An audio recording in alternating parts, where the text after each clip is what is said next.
Sebagaimana judul daripada acara ini, ngobrol bareng ya. Jadi kemasan acara ini tentunya berbeda dengan seminar gitu kan yang resmi sekali.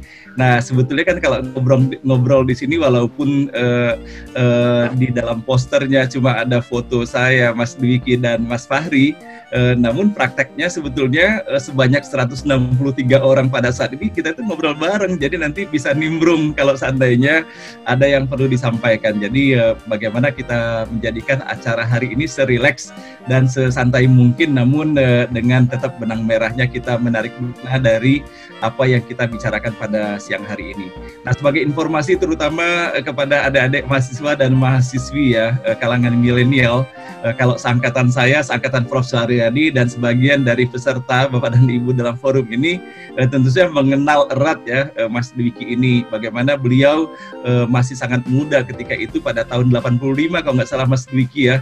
Beliau ini adalah salah satu pendiri daripada band Krakatau yang sangat terkenal sekali pada saat itu, dan bukan hanya di Indonesia namun telah merambah tampil di berbagai negara juga. Dan kemudian sosok Mas Dwiki ini adalah sosok yang sangat peduli sosial, sehingga beliau banyak sekali terlibat di dalam kegiatan-kegiatan amal baik di dalam maupun di luar negeri. Dan sifat sosial beliau ini saya pun kecipratan akibat silaturahim ini. Luar biasa sekali. 3 anak saya menikah dan semuanya diiringi oleh orkestra Mas Dwiki. Bisa dibayangkan Bapak dan Ibu, orkestra Mas Dwiki full tampil dalam acara itu, dan semuanya itu merupakan hadiah daripada Mas Dwiki. Luar biasa. Apalagi pada saat itu Mas Dwiki membawa koleha-kolehanya Ibu Aning Katamsi, termasuk Ita Purnamasari, istri beliau. Nah mestinya tadi saya tanya kepada Mas Dwiki, Ibu Ita hadirkah? Namun ternyata pada saat yang sama hari ini Ibu Ita sedang ada acara Zoom meeting juga Mas Dwiki ya. Nah inilah kegiatan Mas Dwiki, dan beliau telah mendirikan juga sekolah musik yang terkenal, Farabi ya. Dan kalau nggak salah ada beberapa cabang di Jakarta yang banyak sekali menarik minat dan melatih talenta-talenta dari anak-anak kita. Nah kalau Fahri tidak kalah pentingnya, dan Bapak Ibu sekalian, siapa yang tidak mengenal pebiola berkaliber internasional Idris Sardi.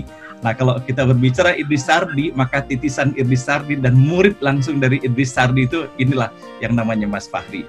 Nah pada hari ini kita akan sama-sama nanti mendengar pengalaman Mas Fahri bagaimana sih dilatih musik, dilatih biola oleh maestro Pak Idris Sardi itu. Namun yang pertama kita ingin menyapa Mas Dwiki. Assalamualaikum Mas Dwiki. Waalaikumsalam warahmatullahi wabarakatuh, Pak Hasan. Senang sekali Mas Dwiki kita bisa jumpa lagi hari ini. Alhamdulillah. Sehat ya. Dan ini Mas Dwiki, Prof. Suharyadi ini pengamat dan pengomentar luar biasa. Ketika melihat tanggal lahir Mas Dwiki, saya merasa bahwa selisih saya cuma 12 tahun dengan Mas Dwiki, karena saya lahir tahun 58. Tapi setelah Prof menyampaikan tadi itu bahwa Mas Dwiki berada di wilayah perbatasan antara milenial dan kolonial, sementara saya sendiri sudah berada di wilayah kolonial, saya memperhatikan foto saya, iya ya Mas Dwiki itu kok kelihatan muda sekali gitu kan ya. Jadi saya kira ini mungkin boleh jadi pengaruh musik itu ya Mas Dwiki. Bisa nggak Mas Dwiki, pengaruh musik itu membuat seseorang itu jadi awet muda? Insya Allah, bisa, insya Allah. Bagaimana yang dirasakan oleh Mas Dwiki berada dalam dunia musik ini, Mas Dwiki? Ya, sebelumnya saya ingin menyapa Prof. Suharyadi, sehat selalu, senang sekali berjumpa kembali dengan Bapak. Amin. Dan Bapak Ibu sekalian, dan juga adik-adikku, rekan-rekan yang kelihatannya banyak mahasiswa-mahasiswi Undira ya ini ya Pak Hasan ya? Ya betul Mas Dwiki. Undira. Ya. Jadi Universitas Dian Nusantara. Wah banyak sekali. Selamat Pak Suharyadi atas kiprahnya, dan Pak Hasan juga, dan Bapak Ibu sekalian dalam mendidik dan membina anak bangsa Indonesia.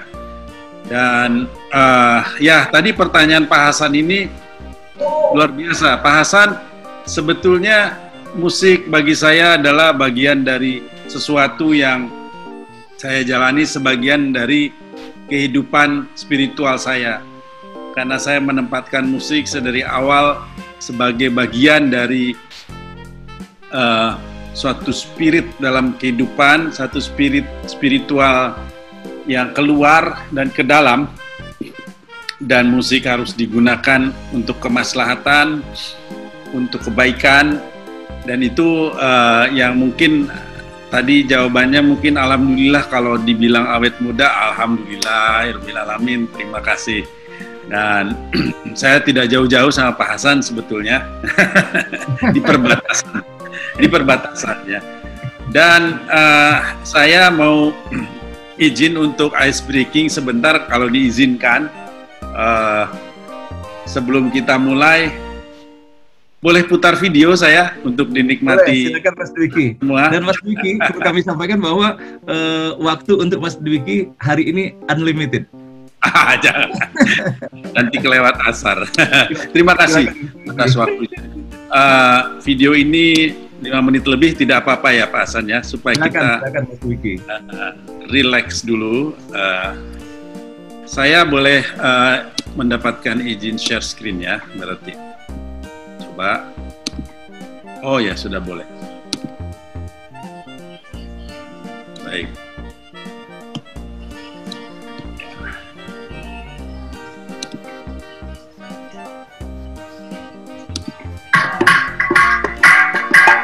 Ada suaranya nggak? Ada. Selamat menikmati.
Don't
Terima kasih. Maaf tadi terputus karena tiba-tiba koneksi internet di tempat saya terputus dan saya tidak sadar gitu. Ternyata saya udah terpental. Mohon maaf. Ya terima kasih Pak Hasan dan Adinda Fahri. Jadi memang Fahri adalah menurut saya contoh dari kaum milenial, kaum muda yang luar biasa semangatnya, termasuk sinkron ya, bidang seni dengan bidang keilmuan, dan seluruh bidang-bidang bisa dijalankan dengan bagus dan seimbang. Saya tidak ragu-ragu mengajak Fahri kemanapun di dalam negeri, di luar negeri, karena sekali lagi memiliki kualifikasi, walaupun saya bilang kepada Fahri, belajar itu tidak ada berhenti-berhentinya, dan Dwiki pun sampai saat ini pun pasti terus belajar. Oke Pak Hasan, saya ingin memberikan slide apabila diperbolehkan untuk men-share screen karena saya masih disabled sekarang karena mungkin tadi terpental jadi bantu Mas Dwiki. Jadi tidak bisa mengirimkan screen. Mas Agus, mohon bantuannya agar Mas Dwiki dijadikan co-host di sini.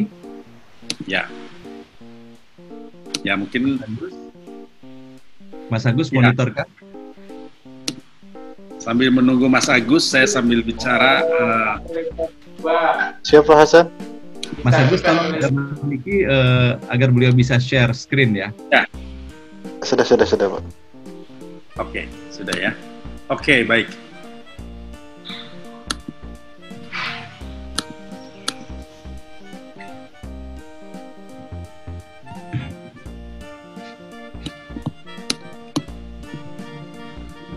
Ya, oke. Oke, apakah bisa dilihat? Bisa, jelas Mas Dwiki. Baik, saya ingin menjelaskan pengalaman pribadi saja. Pengalaman pribadi saya sebetulnya sebelum mengenal alat musik barat atau piano, saya sebetulnya dari kecil yang saya kenal adalah alat musik tradisional khususnya Sunda, karena saya lahir di Bandung. Dan lokasi kediaman keluarga kami itu persis berada di belakang dari sebuah kampus seni yang namanya Konservatori Karawitan, yang saat ini disebut Institut Seni dan Budaya Indonesia Bandung di Jalan Buah Batu. Pak Suharyadi orang Bandung bukan Pak Suharyadi, Pak Rektor? Prof. Solo. Nah, dari Solo. Oh dari Solo ya, tapi orang Solo Tigo Mas. Oh Solo Tigo ya. Bukan kalau misalnya yang akrab di Bandung, ada yang dari Bandung pasti kenal yang namanya Jalan Buah Batu. Kalau zaman dulu dikenal banyak premannya ya, dan ini sekarang sudah tidak seperti itu lagi. Nah, dari situ saya mengenal akrab di usia 3, 4 tahun, 5 tahun balita sampai mau masuk SD. Bunyi-bunyi yang akrab di telinga saya adalah gamelan, angklung, gamelan degung Sunda, arumba, dan juga saya sering melihat tari-tari tradisional. Di situ saya belum mengenal peralatan musik modern barat ya.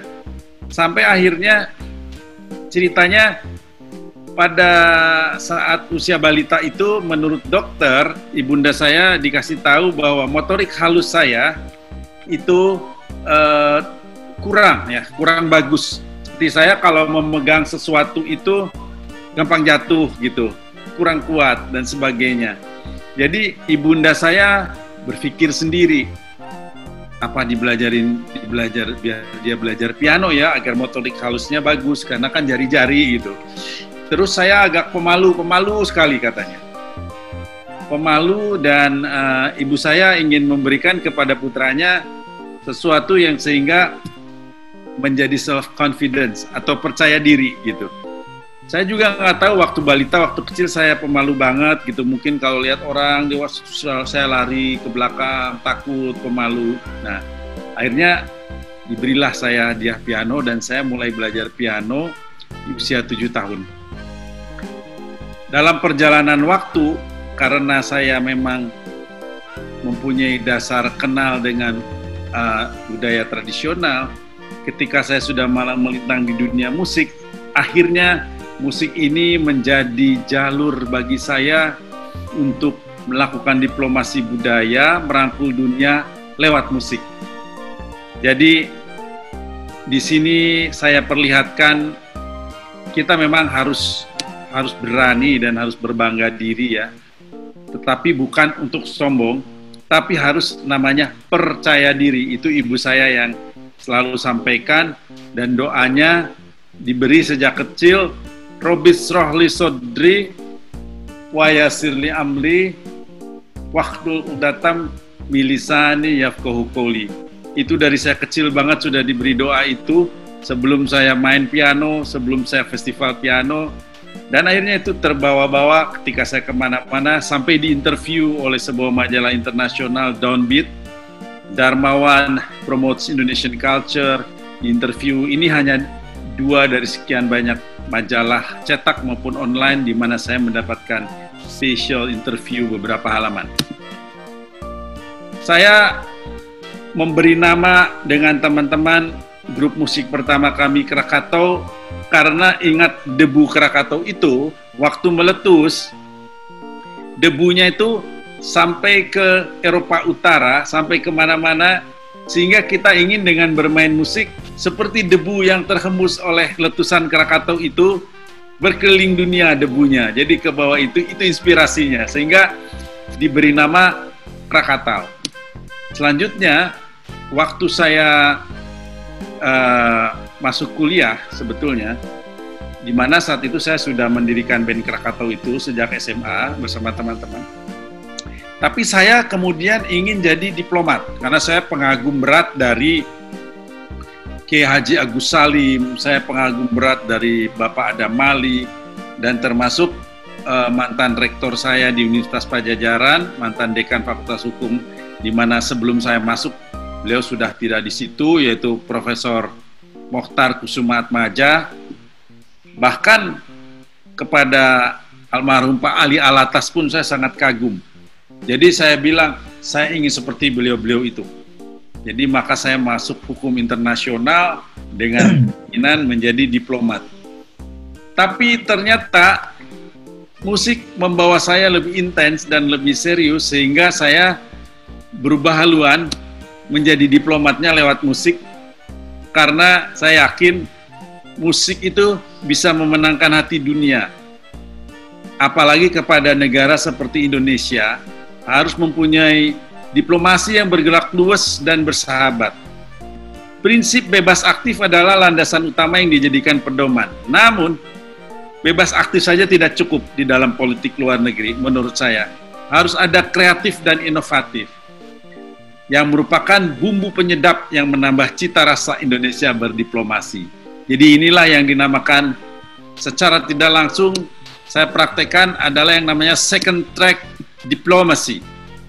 Dengan keragaman musik Indonesia, kreatif dan inovatif, dapat diterapkan untuk menjadi musik Indonesia dapat memenangkan hati dunia. Itu keyakinan saya, itu self-confidence saya yang ditumbuhkan sedari kecil oleh ibunda saya. Bahwa kamu harus menjadi orang yang self-confident. Dan ini doanya. Doa yang tadi selalu saya bacakan setiap saya bermain piano, setiap saya konser, dimanapun, dalam dan luar negeri. Saya melihat juga sekarang, mumpung ini ada sahabat-sahabat dari kampus ya, jiwa dosen saya keluar juga nih di sini Pak Hasan. Jadi, di Indonesia saya rasa perlu suatu kebijakan kuat untuk dapat menguatkan diplomasi budaya melalui musik, atau diplomasi publik melalui seni budaya. Kalau dibalik ya. Karena menurut saya musik adalah aset diplomasi yang memiliki nilai seni, kreativitas, dan dapat membentuk proses suatu citra sebuah bangsa. Bahkan bisa mempresentasikan karakter dan identitas masyarakat dengan cara lebih berkawan. Yang seperti saya sampaikan tadi, musik mempunyai unsur soft power dalam merangkul dunia. Ini diam-diam tadi saya agak mempamerkan juga di slide ini adalah cover album saya, Dwiki Darmawan Pasar Klewer, di mana mendapatkan perhatian yang alhamdulillah baik daripada kritikus musik internasional. Juga ini adalah cover dari So Far So Close, dan ini adalah cover dari album yang sebelum ini adalah Dwiki Darmawan Rumah Batu. Selanjutnya saya mempunyai ide bahwa negara Republik Indonesia di era sekarang ini, sekali lagi bukan karena saya pintar, bukan karena saya pandai, tapi saya memberikan hal ini semata-mata karena saya adalah pelaku budaya, pelaku musik di tengah-tengah masyarakat, di tengah-tengah performer. Saya berpikiran bahwa Indonesia perlu memanfaatkan potensi kekayaan intelektual yang ada untuk partisipasi maksimal dalam ekonomi global. Sekarang ribut-ribut dengan penurunan ekonomi, penurunan resources dari minyak, dan sebagainya. Inilah saatnya ekonomi kekayaan intelektual harus ditingkatkan dan dikembangkan. Profesor Haryadi, suatu saat apabila ada waktu, diberi waktu, insya Allah saya juga dengan senang hati bisa sharing di Universitas Dian Nusantara mengenai strategi nasional kekayaan intelektual. Karena menurut saya, pengembangan suatu strategi nasional kekayaan intelektual itulah yang akan membantu kita menggeser ketergantungan ekonomi berdasarkan resources based ke innovation based ekonomi. Ekonomi berdasarkan inovasi. Itulah yang belum dikembangkan di Indonesia. Inovasi dalam bidang apapun. Jangankan begitu, untuk mendaftarkan paten aja agak sulit untuk mendapatkan pengakuan internasional, masih banyak urutannya panjang. Hanya baru diakui lokal. Nah, upaya ini memerlukan sinergi dan perpaduan multisektor yang tepat, termasuk bidang pendidikan, riset pengembangan teknologi, kesehatan, perindustrian, perdagangan, kebudayaan, dan hukum. Jadi bila sinergi strategi nasional kekayaan intelektual ini berhasil, maka akan tercipta berbagai inovasi anak-anak bangsa. Bagaimana strateginya ini? Panjang ya. Strategi ini terutama yang terpenting adalah terjadinya satu perlindungan atas hak dan kekayaan intelektual. Perlindungan itu luas, ada hak cipta, ada hak terkait, ada merek, ada paten, ada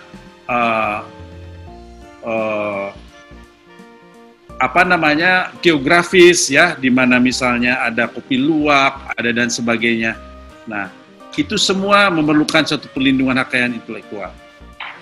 Itu pandangan saya terhadap pentingnya Indonesia memperkuat strategi nasional terhadap kekayaan intelektual. Bukan tidak ada bergerak.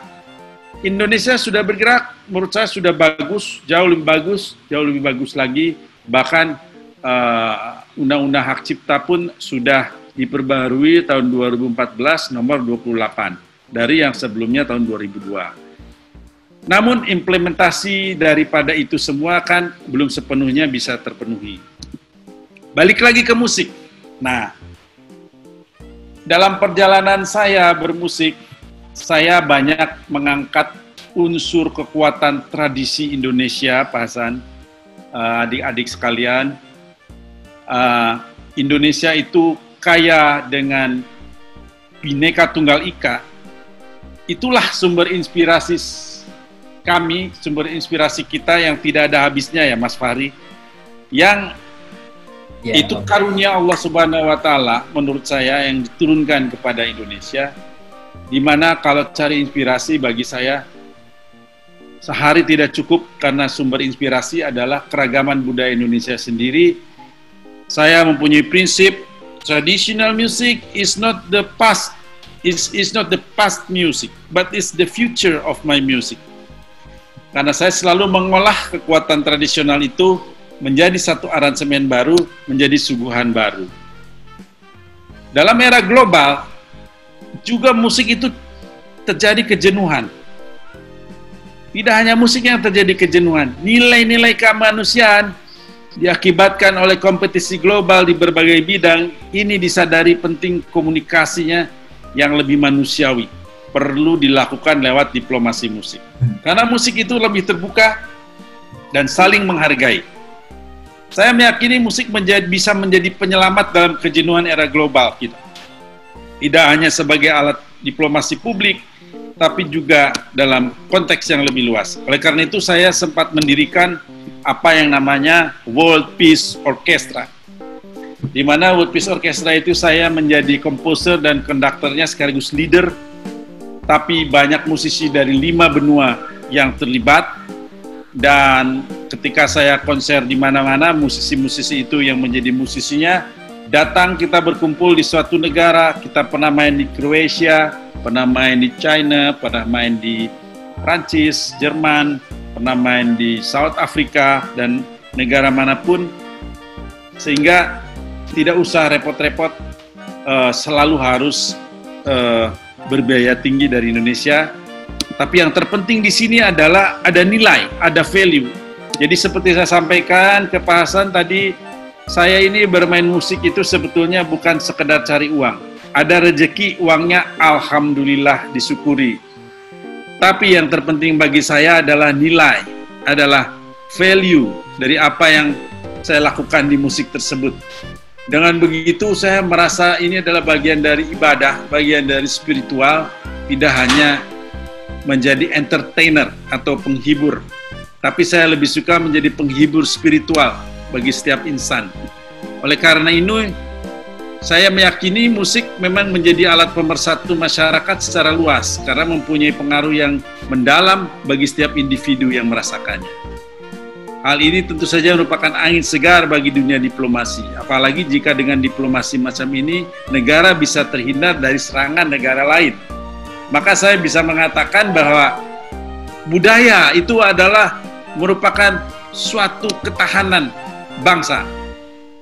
Jadi dalam Kementerian Pertahanan, menurut saya justru perlu ada Deputi Ketahanan Budaya, tidak hanya alutsista yang diurusi. Gitu. Kenapa? Karena ketahanan bangsa dengan budaya itu bisa sampai menghindarkan peperangan. Itu diplomasi. Diplomasi yang saya yakini bisa merepresentasikan itu dan digemari dimanapun. Nah,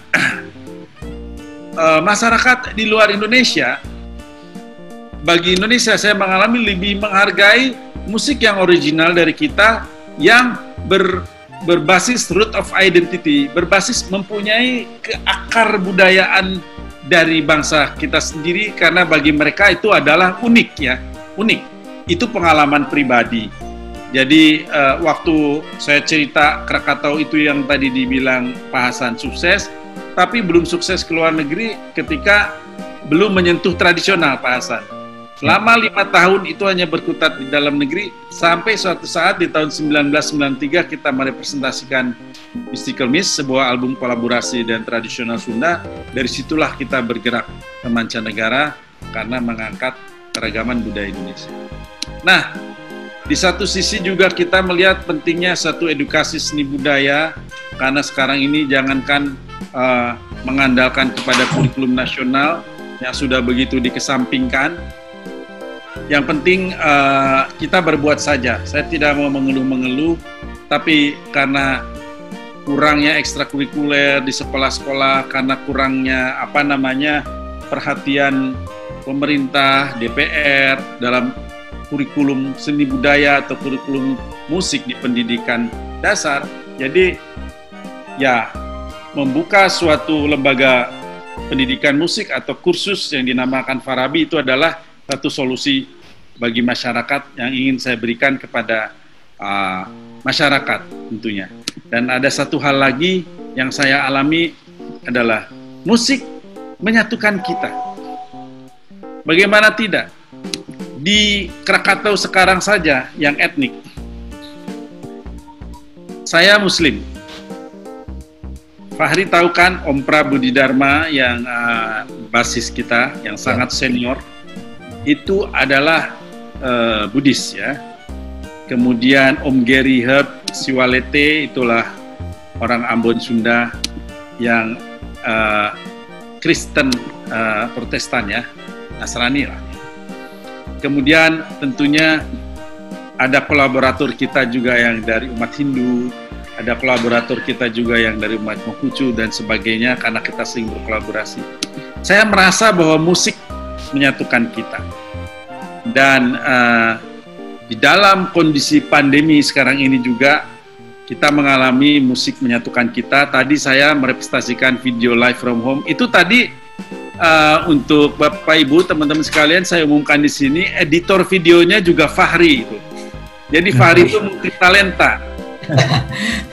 Jadi ketika saya live from home dari Italia, dari Jerman, dari Indonesia, dan dari Inggris, videonya dirangkum oleh Fahri. Walaupun tadi dia tidak ikut main violin karena sibuk ngedit videonya. Gitu. Jadi itu sekilas pengalaman saya berdasarkan pengalaman pribadi. Sekali lagi bukan karena saya mengetahui semua itu. Berdasarkan pengalaman pribadi seperti itu, bersyukurlah menjadi manusia Indonesia yang memiliki keragaman budaya yang luar biasa, tiada taranya di dunia ini karunia ilahi, bahkan sangat dikagumi di seluruh dunia, Bhinneka Tunggal Ika, ya, the ultimate in diversity. Makanya Indonesia janganlah terpecah-pecah cuman karena pilkada, janganlah terpecah-pecah cuman karena pemilu, janganlah terpecah-pecah cuman karena pilgub, terpecah-pecah karena pilpres. Buat apa seperti itu? Mari kita membangun Indonesia dengan cara masing-masing, dengan keahlian masing-masing, dengan kontribusi masing-masing, dan Indonesia adalah negara yang berdaulat, negara yang sesuatu banget, dan Indonesia adalah memang negara Bhinneka Tunggal Ika yang seyogianya masyarakatnya tetap rukun, tetap bergotong royong, tetap bersemangat, dan jangan dijadikan perbedaan itu adalah sebuah pertentangan, tapi mari kita jadikan perbedaan itu adalah sebuah kekuatan dari Indonesia kita. Merdeka!